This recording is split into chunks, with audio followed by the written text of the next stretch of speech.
Welcome back to my channel Hemasri vlogs. ఎలా ఉన్నారండి మీరందరూ? నేనైతే చాలా బాగున్నాను.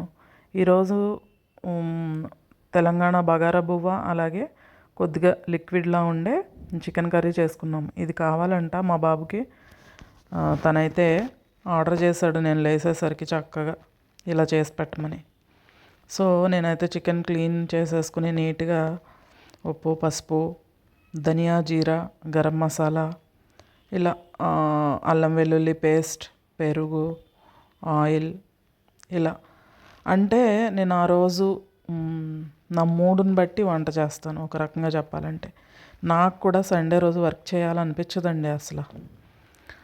కానీ పిల్లలు ఇష్టంగా తింటారు, ఆ సండే రోజు ఇంట్లో ఉంటారు అనే ఆలోచనతో అయితే ఏదో ఒకటి స్పెషల్గా చేస్తే 2 పూటలు హ్యాపీగా ఎంజాయ్ చేస్తాడు మా బాబు. సో అందుకని చెప్పి అయితే నేను వంట చేస్తూ ఉంటాను. నిజానికి ఆడవాళ్ళకి ఆదివారం సెలవు కావాలి. అది వస్తే ఎంతో బాగుంటుంది. పెరుగు, ఆయిల్, అలా మనం చికెన్లో వేసుకోవాల్సినవన్నీ వేసుకుని కొంచెం పుదీనా, కొత్తిమీర, ఆనియన్, పచ్చిమిర్చి ఇవన్నీ కూడా కట్ చేసేసుకున్నాను. ఆ రోజు ఎంత సింపుల్గా చేయాలనిపిస్తే అలా చేసేస్తాను. ఆ వంటను మార్చేస్తాను అనమాట. సో ఈరోజు ఇలా పుదీనా, కొత్తిమీర కూడా వేస్తాను. అలాగే ఓ పక్కన పచ్చిమిర్చి, ఒక టమాటో, అలాగే ఆనియన్స్ కూడా కట్ చేసి పెట్టుకున్నాను. అవి కూడా ఇందులోనే వేసేస్తున్నా. తాలింపు వేయాలి అలా ఏం లేదు. ఈరోజు చాలా అంటే చాలా సింపుల్గా చేసేస్తాను అనమాట. మనకి చెయ్యాలని లేకపోయినా కూడా కొంచెం టేస్టీగా, ఇంట్రెస్టింగ్గా ఎట్లాగొట్లా చేసేసుకోవచ్చు ఈజీగా. కొద్దిగా ఆయిల్ వేసాను, అలాగే హోల్ స్పైసెస్ వేసుకుని చక్కగా చికెన్ని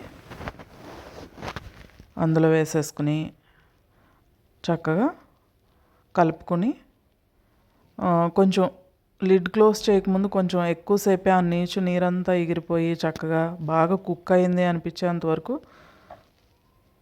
లిడ్ పెట్టకుండానే కుక్ చేస్తాను. ఆ పచ్చిదనం అవన్నీ పోయిన తర్వాత అప్పుడు లిడ్ క్లోజ్ చేస్తానన్నమాట.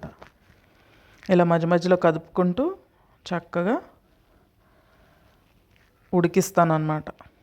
చిన్నప్పుడు ఆడుకునేటప్పుడు చక్కగా అమ్మని అవి ఇవి పెట్టమని గురుగులు తెచ్చుకుని అన్నం వండాము, కూర వండాము, పప్పు చేసుకున్నాము, స్కూల్కి వెళ్ళాము. పిల్లలు స్కూల్కి వెళ్ళారు, వాళ్ళు వచ్చేసరికి ఇవి పెట్టాను, అవి పెట్టాను. అవి అప్పుడు ఆడుకోవడానికి చాలా హ్యాపీగా అనిపించేది. కానీ ఇప్పుడైతే అబ్బా పరమ బోరింగ్ అయిపోయిందండి. ఒక 25 years కంప్లీట్ చేసుకున్నాను. చేసి నాకైతే విసుగు అనిపిస్తుంది వంట చేయడానికి. ఎంత సింపుల్గా ముగించేద్దామా అన్నట్టే ఉంటుంది నా వ్యవహారం అంతా. ఆ రోజుకి అది ఎంత సింపుల్గా చేయాలో అప్పటికప్పుడు ఆలోచించుకుని అలా చేసేస్తాను. ఎట్లా అన్నా చేయనివ్వండి, మా అబ్బాయి మాత్రం ప్లేట్లో పెట్టినాక హ్యాపీగా ఫీల్ అవుతాడు. ఆ హ్యాపీనెస్ కోసమేనండి ఇంకా ఇలా చేయడం.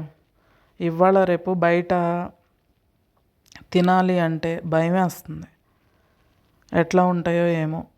సో కొద్దిగా ఓపిక చేసుకుని ఇలా ఏదో ఒకటి ఆ టైంకి హ్యాపీగా వాడి ప్లేట్లో అయితే ఫుడ్ పెడతాను.